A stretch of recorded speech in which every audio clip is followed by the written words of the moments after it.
울곤 했습니다. 그러나 어느 때부터인가 저의 눈에서는 눈물이 사라지기 시작했습니다. 특별히 이제 사회생활을 시작하면서부터는 제 눈에서는 단 한 방울의 눈물도 잘 나오지가 않았습니다.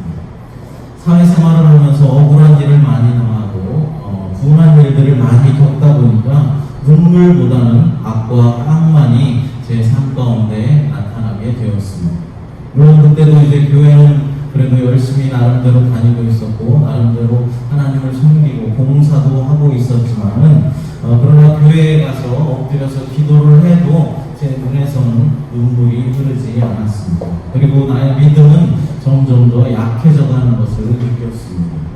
그때 하나님께서 저의 삶 가운데 이제 개입해 주셨습니다. 그리고 못난 저를 목회자의 길로 인도하여 주셨습니다.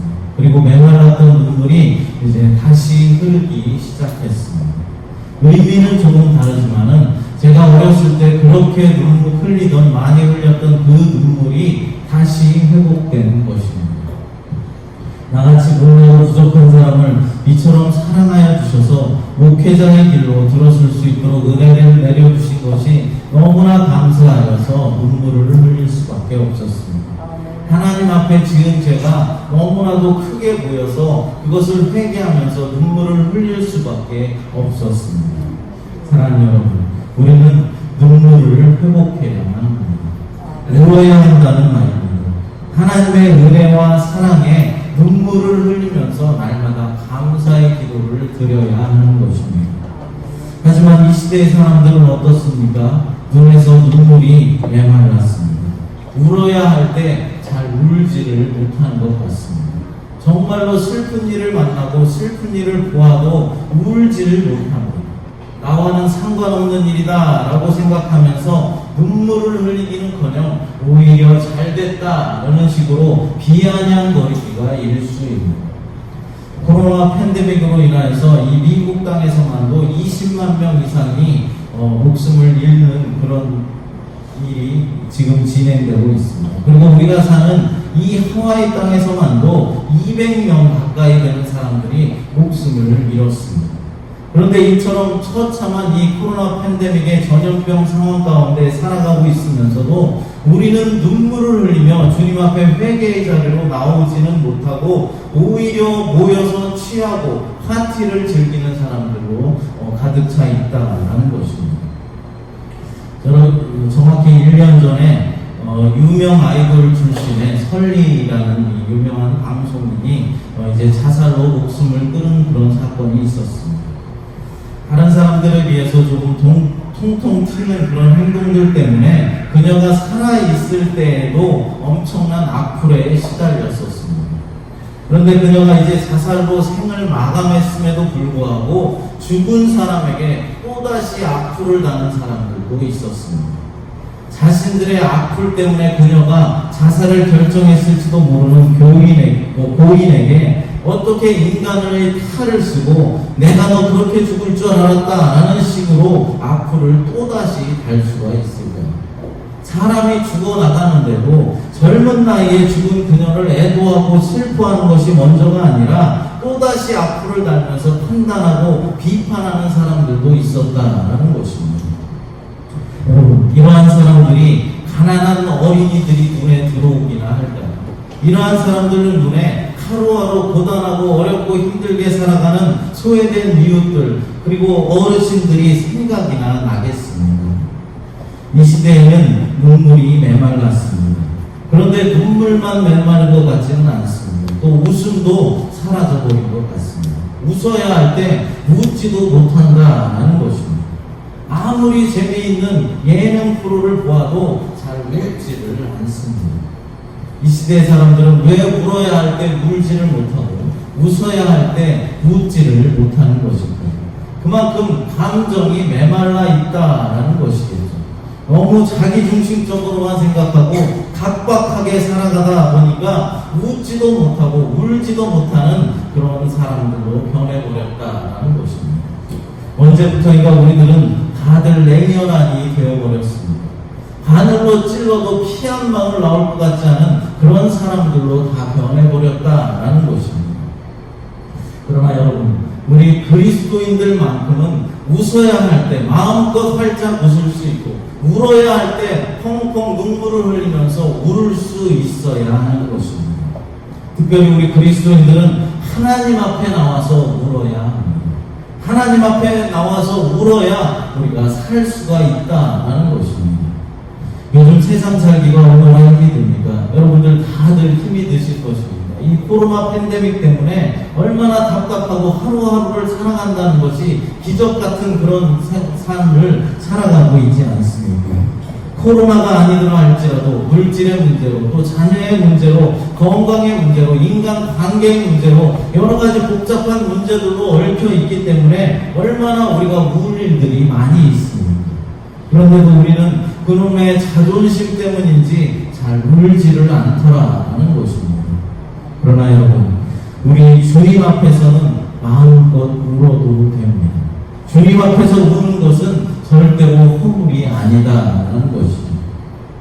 어떤 사람들은 교회에 나와서 날마다 우는 사람을 보면서 무슨 죄가 저렇게 많길래 날마다 교회에 나와서 우느냐라고 비아냥거리는 사람도 있습니다. 그러나 여러분, 그 사람이 죄가 많아서 우는 것이 아닙니다. 죄가 보이고 죄가 깨달아지기 때문에 울 수밖에 없는 것입니다. 주님 앞에서 울지 못하는 사람이 오히려 더 죄가 많은 사람일지도 모릅니다. 여러분, 캄캄한 조명 아래에서 자신의 얼굴을 바라보면 꽤나 매력적으로 잘생기게 보일 것입니다. 그러나 환한 태양빛 아래에서 자신의 얼굴을 보면 어떻습니까? 자신의 얼굴에 온갖 잡티로 가득하다라는 것을 적나라하게 보게 되는 것입니다. 어두운 곳에 있으면 먼지가 전혀 보이질 않지만은 밝은 태양빛 아래에 가면은 작은 먼지들이 엄청나게 많이 떠다니고 있다라는 사실을 우리가 알 수 있게 되는 것입니다. 마찬가지로 우리가 빛 대신 예수님께 가까이 가면 가까이 갈수록 우리가 부족한 죄인이다라는 것을 깨닫게 되지만은 빛 대신 예수님과 멀어져 가면 멀어져 갈수록 죄가 보이지 않게 되어서 나는 죄가 없는 사람이다 라고 생각하게 되는 것입니다. 그러므로 주님 앞에 나와서 날마다 울면서 눈물을 흘리며 회개하는 사람은 다른 사람들보다 죄가 많아서 눈물을 흘리는 것이 아니라 빛 대신 예수님께 그만큼 가까이 나가 있다라는 증거가 될 것입니다. 사랑하는 하나님의 아들이신 예수님께서도 이 땅의 공생의 생활을 하시면서 3년 동안 3번이나 눈물을 흘리셨습니다. 예수님께서 눈물을 흘리신 일이 성경에 3번 기록되어져 있다라는 것입니다. 첫째로 예루살렘 성전을 보시면서 우셨습니다. 누가복음 19장 41절을 읽겠습니다. 가까이 오사 성을 보시고 우시며. 아멘. 예수님은 예루살렘 성전을 바라보면서 눈물을 흘리셨습니다. 이때 예루살렘은 6월절 명절로 인해서 사람들로 가득 차 있었고 인산인해를 이루고 있었습니다. 그리고 축제 분위기에 들떠 있었고 잔치 분위기였습니다. 그런데 주님은 예루살렘에 장차 일어날 심판과 비극을 미리 보시면서 한없이 눈물을 흘리시며 소리내어 우셨습니다. 예루살렘이라는 이름은 샬롬, 평화의 기초, 평화의 성이란 뜻을 가진 성이었습니다. 그러나 죄악으로 인해서 하나님이 주신 평화를 잃어버렸고 멸망하는 모습을 예수님께서는 미리 바라보셨던 것입니다. 그리고 눈물을 흘리셨습니다. 예수님은 돌 위에 돌 하나도 남지 않게 될 것이다 라고 예언하셨습니다. 이 예언은 실제로 주 70년의 역사 속에서 성취되었습니다. 누가복음 13장 34절 35절을 보면은 예수님께서 예루살렘을 보시면서 탄식하는 그런 장면 말씀이 나옵니다. 한번 읽어보겠습니다. 예루살렘아 예루살렘아 선지자들을 죽이고 내게 파송된 자들을 돌로 치는 자야, 암탉이 제 새끼를 날개 아래에 모음같이 내가 너희의 자녀를 모으려는 일이 몇 번이냐. 그러나 너희가 원하지 아니하였도다. 보라 너희 집이 황폐하여 버림과 되리라. 내가 너희에게 이르노니 너희가 주의 이름으로 오시는 일을 찬송하리로자 할 때까지는 나를 보지 못하리라 하시니라. 아멘. 사람들은 유월절로 인하여서 시끌벅적하며 잔치 분위기에, 축제 분위기에 젖어 있었지만은 예수님은 예루살렘 성전을 바라보면서 그 성전에 일어난 엄청난 그런 재앙을 미리 보시고 소리내어서 눈물을 흘리셨다는 것입니다. 예수님의 이 눈물은 이스라엘 백성들, 이스라엘 민족을 생각한 애국적인 눈물이다라는 것입니다. 사랑하는 여러분, 우리는 나라와 민족을 위하여서 눈물을 흘릴 줄 알아야 합니다. 성경의 위대한 신앙의 사람들은 모두가 하나님만을 사랑한 것이 아니라 자신의 조국과 민족을 엄청나게 사랑했던 그런 사람들이었습니다. 느헤미야는 바벨론의 궁전에서 높은 관직에서 호강하며 얼마든지 잘 먹고 잘 살 수 있는 그런 사람이었습니다. 그러나 조국 이스라엘 예루살렘 성전이 무너지고 성문은 불탔으며 백성들은 큰 환난을 당하고 능욕을 받고 있다라는 소식을 듣고 수일 동안 슬퍼하며 하나님 앞에 금식하면서 기도하였습니다. 에스더는 왕후가 되었지만은 자신의 민족이 위기에 처했을 때 죽으면 죽으리라 라는 각오를 가지고 왕 앞에 나가서 자신의 민족을 구원했습니다. 사도 바울도 고백하기를 자신에게 그치지 않는 고통이 있는데 그것은 곧 자신의 민족, 동족의 구원을 위한 애통이다 라고 말하였습니다. 우리는 지금 비록 조국을 떠나서 이 먼 하와이 땅에 와서 살아가고 있습니다. 하지만 우리의 피와 우리의 정신은 조국 대한민국에 있습니다. 아무리 아니다, 나는 대한민국과 관련이 없다라고 발버둥을 친다 할지라도 우리의 뿌리는 대한민국에 있다라는 것입니다. 그러므로 우리는 우리나라와 민족을 가슴에 품고 울면서 날마다 엎드려 기도해야 하는 것입니다. 사랑하는 여러분, 소돔과 고모라가 왜 멸망당했습니까? 정치력의 부재 때문에 멸망당했습니까? 아니면 경제의 위기 때문입니까? 아니면 사회의 부정부패 때문에 멸망당했습니까? 무엇 때문에 소돔과 고모라가 멸망당했겠습니까? 그들은 영적으로 타락했기 때문입니다. 기도하는 사람이 없어서 멸망당했다라는 것입니다. 부패한 세상을 보면서도 애통해하며 하나님 앞에 나와 기도하는 사람이 없어서 그 소돔과 고모라 성이 망했다라는 것입니다. 우리가 지금 우리 조국과 민족을 사랑하는 것은 유튜브나 보면서 제대로 왜 그래, 정치를 왜 졌다 못 이뤄야 하면서 우리가 원망하고 비판하는 것이 아닙니다. 하나님 앞에 나와서 무릎 꿇고 조국과 민족을 위해서 기도하는 일입니다. 내가 먼저 회개의 눈물을 흘리며 기도해야 하는 것입니다. 둘째로 예수님께서는 겟세마네 동산에서 눈물을 흘리셨습니다. 예수님께서 겟세마네 동산에서 흘리신 이 눈물은 바로 대속의 눈물입니다. 히브리서 5장 7절을 읽어보겠습니다. 그는 육체에 계실 때에 자기를 죽음에서 능히 구원하실 이에게 심한 통곡과 눈물로 간구와 소원을 올렸고 그의 기도하심으로 말미암아 들으심을 얻었느니라. 아멘. 이 예수님의 눈물은 그냥 보통의 눈물이 아니었습니다. 거룩하신 하나님의 아들께서 땅이 진동할 만한 통곡과 그런 심한 통곡과 눈물의 기도를 하나님 앞에 드렸다라는 것입니다.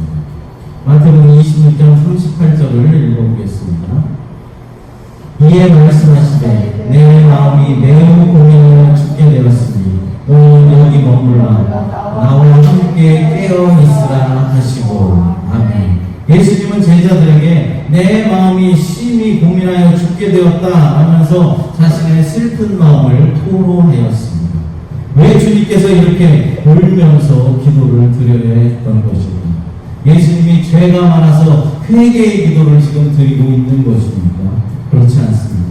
이 길만이 바로 저와 여러분들의 생명을 살리는 유일한 길이시기 때문에 어렵고 힘들지만 눈물로 십자가의 길을 가시기 위해서 눈물의 기도를 드리고 있는 것입니다. 주님의 기도를 한번 생각해 보시기 바랍니다. 어느 누구 하나 주님의 심정을 헤아리는 사람이 아무도 없었습니다. 자신이 가르쳤던 제자들은 지금 다 졸고 있습니다. 주님 홀로 인류의 죄짐을 지시기 위해서 통곡으로 기도하고 있는 것입니다. 겟세마네 동산에서 시작된 이 눈물은 골고다의 십자가 언덕 위까지 이어졌습니다. 그리고 예수님이 운명하시는 순간 예수님은 그 눈물샘 모두를 인류를 위해 비워버리셨습니다. 이 눈물이 바로 우리를 살게 하는 것입니다.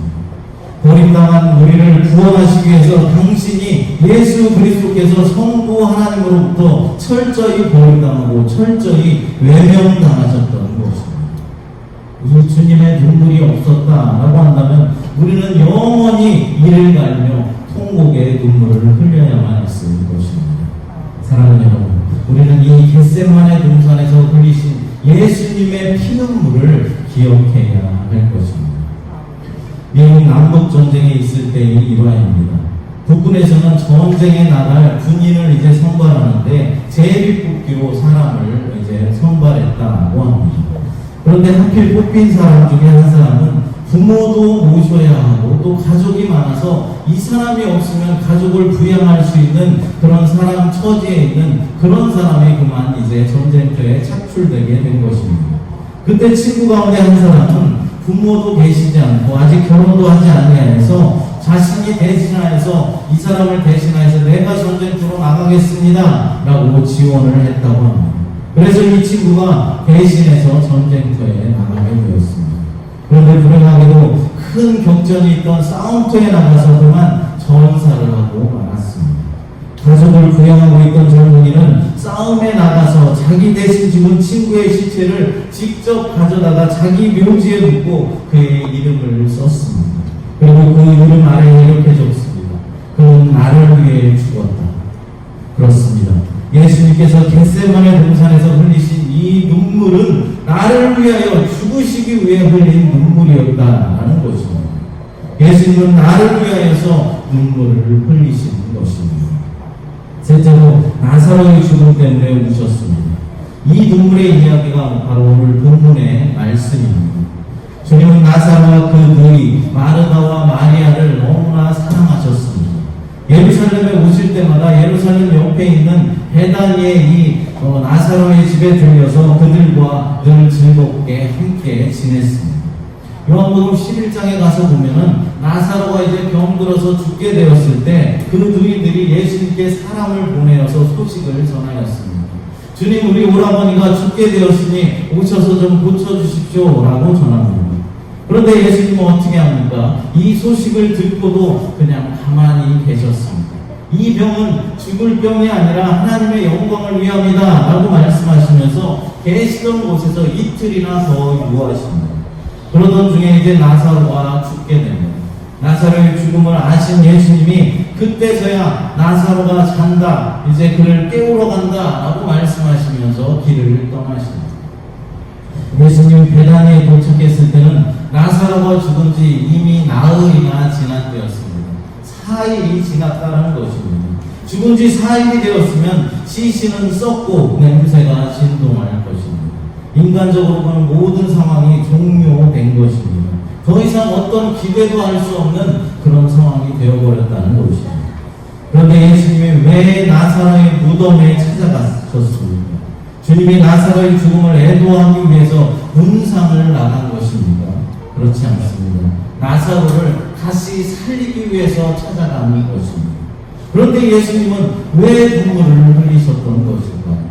다른 사람들은 다 눈물을 흘리며 울어도 예수님은 웃으시면서 조금만 기다려라. 이제 조금 후면은 내가 나사로를 다시 살려낼 것이다 라고 말하면서 마리아의 등을 두드려주며 위로를 했어야 하는 것입니다. 그런데 예수님은 왜 우셨을까? 사랑하는 여러분, 예수님의 눈물은 어떤 계산에서 나오는 그런 눈물이 아니었습니다. 그냥 사랑하는 마리아가 우는 것을 보고 자신도 모르게 눈물이 흘러내렸던 것입니다. 예수님은 사랑하는 사람의 눈물을 보자 자신도 모르게 눈물을 주체할 수가 없었습니다. 우리도 그렇지 않습니까? 내가 사랑하는 사람이 울고 있고 눈물을 흘리는 것을 보면은 나도 모르게 눈물샘이 터져 흐르게 되는 것입니다. 예수님은 마리아와 사람들이 우는 것을 보면서 비통히 여기시고 불쌍히 여기셨다라고 말씀하고 있습니다. 그들의 눈물에 가슴이 아프셨던 것입니다. 우리 주변에는 우리가 어려울 때 우리를 돕는 이들이 있습니다. 우리가 몸이 아프면 의사 선생님들이 우리를 도와줄 수 있습니다. 법률적인 문제가 있으면 변호사에게 찾아가면 우리를 도와줄 수 있습니다. 갑작스럽게 어떤 사고나 어떤 일이 생기면은 911 대원들이 우리를 도와줄 수 있습니다. 그러나 그들은 우리를 도와줄 수 있을지는 몰라도 우리와 함께 진정으로 울어주지는 못합니다. 하지만 예수님께서는 우리와 함께 울어주십니다. 내가 아프면 예수님께서도 아파하십니다. 내가 서러우면 예수님도 서러워하십니다. 내가 외로움에 떨고 있으면 예수님께서도 함께 외로워하십니다. 주님은 사랑하는 자녀들이 우는 것을 모른 척하지 않으신다라는 사실입니다. 히브리서 4장 15절 말씀을 읽어보겠습니다.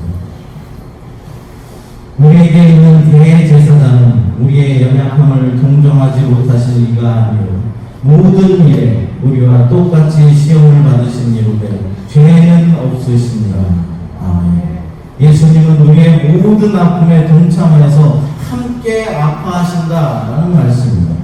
우리가 슬픔 가운데 있을 때 우리와 함께 슬퍼하시고 우리가 힘들어서 지쳐 쓰러져 있을 때에 우리 대신 짐을 져주시는 분이 바로 우리 주님이시다라는 것입니다. 우리의 연약함을 날마다 도와주시는 분이십니다. 주님은 우리가 고통당하는 것을, 고난당하는 것을 그냥 멀리서 지켜만 보고 있으신 분이 아니십니다. 우리의 아픔과 우리의 고난을 대신 짊어지시는 분이십니다. 로마서 12장 15절입니다. 즐거워하는 자들과 함께 즐거워하고 우는 자들과 함께 울라. 여러분, 정말로 큰 슬픔을 당하여서 슬픔에 빠져 있는 사람을 위로해 줄 수 있는 것은 어떤 말에 있지 않습니다.